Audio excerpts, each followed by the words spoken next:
وضو سے آپ جتنے چھوٹ کے مرض ہیں وہ آپ باوضو ہونے سے اس سے بچے رہ سکتے ہیں، کیونکہ جو طریقہ وضو کا سکھایا گیا اس میں آپ ہاتھ دھوتے ہیں. آپ دیکھیں جب ہم بات کرتے ہیں تو ہمارے منہ میں بھی سانس جا رہا ہوتا ہے، ناک کے ذریعے تو ہم ایسی سانس لیتے ہیں، تو وہ ساری چاہے ہوا صاف ہے یا گندی ہے ہمارے منہ اور سانس سے گزر رہی ہے، پھر ہماری آنکھوں میں بھی پہنچ رہی ہے، ہمارے یعنی کانوں میں بھی اس کا کسی نہ کسی حد تک اثر جا رہا ہے. پھر جتنے باہر کے اعضاء ہیں، پیر اگر ننگے ہیں تو پاؤں تک بھی اس کا اثر جا رہا ہے.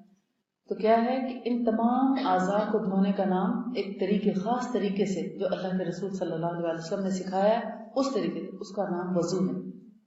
تو جو وضو کرتا ہے وہ اس قسم کے چھوت دار امراض سے بہت حد تک بچا رہتا ہے، بہت یعنی اس میں پھر اگین وہی بات کہ اگر انسان جیسے آپ لوگ یہاں سے گھر جاتے ہیں تو آپ کو سب سے پہلا کام وضو کرنا ہونا چاہیے.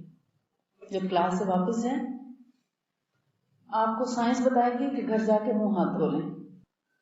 سائنٹسٹ آپ کو یہ نہیں بتائے گا کہ آپ وضو کریں، یہ آپ کو اسلام بتائے گا کہ آپ وضو کریں.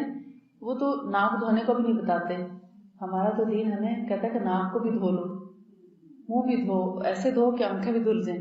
تو ہم تو بہت نیٹ کلین ہونے چاہیے. ہم لوگوں کو تو پھر یہ وبائی امراض جو ہیں، ہاں کبھی کبھی انسان سے غفلت بھی ہو جاتی ہے، بھول چوک بھی ہو جاتی ہے.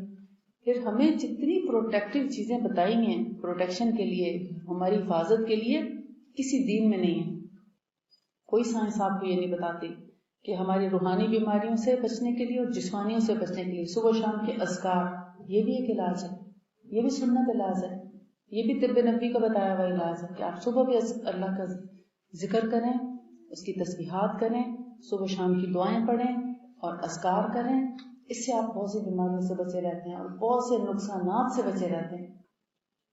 اور آپ دیکھیں گے کہ جس دن آپ یہ بھولتے ہیں کوئی نہ کوئی واقعہ کبھی چھوٹا کبھی بڑا ہو جاتا ہے، اور جب آپ اس کو مسلسل پڑھتے رہتے ہیں، اس کو نہیں چھوڑتے، تو آپ کسی یہ کہنا چاہیے برائی کی زد میں نہیں آتے پھر، کیونکہ اللہ تعالیٰ کی طرف سے پھر حفاظت ہو جاتی ہے. اور جب پڑھیں تو وہ رٹے طوطے کی طرف نہیں پڑھے بلکہ غور و خوض کر کے پڑھیں، ان کے معنی پہ غور کرتے ہوئے پڑھیں.